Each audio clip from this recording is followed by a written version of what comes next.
Assalamualaikum warahmatullahi wabarakatuh. Perkenalkan, nama saya Selviani. Saya perwakilan dari kelompok 6. Saya akan memaparkan materi yang berjudul Tata Kelola Lembaga Keuangan Syariah, yaitu konsep dasar tata kelola perusahaan yang baik atau biasa disebut dengan Good Corporate Governance.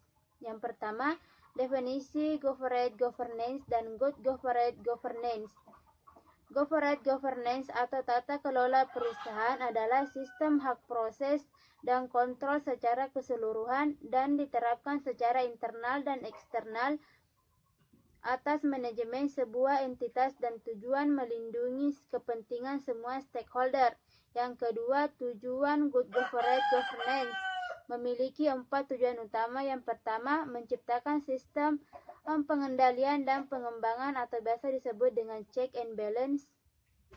Yang kedua, mencegah penyalahgunaan sumber daya perusahaan. Yang ketiga, mendorong terjadinya pertumbuhan perusahaan. Yang keempat, menjalankan perusahaan dan memahami fungsi dan peran sesuai wewenang dan tanggung jawab meliputi pemegang saham, dewan komisaris, komite direksi, pimpinan, dan karyawan. Assalamualaikum warahmatullahi wabarakatuh. Saya Misnawati dari Perbankan Syariah IAI Muhammadiyah Sinjai. Saya akan melanjutkan materi dari teman saya, yaitu penerapan prinsip-prinsip Good Corporate Governance. Penerapan prinsip-prinsip Good Corporate Governance dapat diuraikan sebagai berikut. Yang pertama, keterbukaan atau transparansi. Keterbukaan atau transparansi, perusahaan memiliki inisiatif dalam pengungkapan informasi material dan relevan, baik yang disyaratkan dalam peraturan perundang-undangan serta informasi penting lainnya. Informasi tersebut disampaikan dengan cepat, akurat, dan mudah diakses oleh siapapun sebagaimana ketentuan hukum yang berlaku. Yang kedua, akuntabilitas atau accountability. Jajaran manajemen memastikan pengelola perusahaan dilakukan secara benar, terukur, dan sesuai dengan kepentingan perusahaan. Yang ketiga, pertanggungjawaban atau responsibility. Perusahaan memastikan pengelola usaha telah sesuai dengan peraturan perundang-undangan yang berlaku. Profesional manajemen dan seluruh individu dalam perusahaan memiliki kompetensi manapun bertindak objektif dan bebas dari pengaruh tekanan dari pihak manapun, serta memiliki komitmen yang tinggi untuk mengembangkan perusahaan. Yang kelima, kewajiban atau kesetaraan. Kewajiban atau kesetaraan, setiap keputusan yang diambil senantiasa memperlihatkan kepentingan pemegang saham mayoritas dan memberikan perlindungan kepada pemegang saham minoritas, dan transaksi bertentangan dengan peraturan perundang-undangan yang berlaku. Mungkin itu saja tambahan dari materi teman saya. Terima kasih. Assalamualaikum warahmatullahi wabarakatuh. Perkenalkan, nama saya Rusda dari Prodi Perbankan Syariah IAI Muhammadiyah Sinjai. Saya akan melanjutkan materi dari teman saya mengenai implementasi Good Corporate Governance di lembaga keuangan syariah. Salah satu bentuk implementasi Good Corporate Governance di lembaga keuangan syariah adalah dengan adanya sistem pengawas syariah.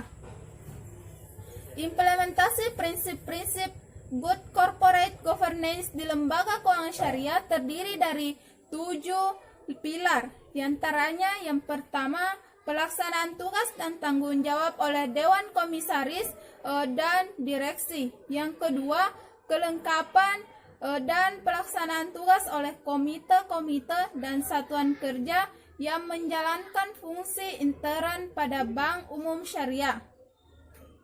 Yang ketiga, pelaksanaan tugas dan tanggung jawab oleh Dewan Pengawas Syariah. Yang keempat, penerapan fungsi kepatuhan, audit intern dan audit ekstern. Yang kelima, batas maksimum penyaluran dana. Yang keenam, transparansi keuangan dan non-keuangan BUS. Dan yang terakhir atau yang ketujuh yaitu pelaksanaan prinsip-prinsip syariah dalam penyaluran dana, penghimpunan dana, dan layanan jasa. Ya, itulah tambahan materi dari saya. Lebih dan kurangnya mohon dimaafkan. Wassalamualaikum warahmatullahi wabarakatuh.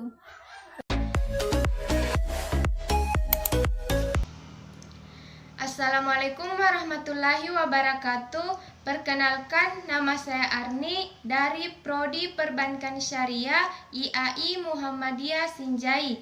Di sini saya akan melanjutkan materi dari teman saya mengenai perbandingan kinerja bank syariah dengan bank konvensional. Yang pertama, kinerja bank syariah, yaitu 1. Objeknya lembaga keuangan syariah atau non-bank yang beroperasi dengan prinsip syariah. 2. Mengharuskan adanya peran Dewan Pengawas Syariah. 3. Audit dilakukan oleh auditor bersertifikasi sertifikat akuntansi syariah. 4. Standar audit AAOIFI. 5. Opini berisi tentang syariah komplain atau tidaknya lembaga keuangan syariah.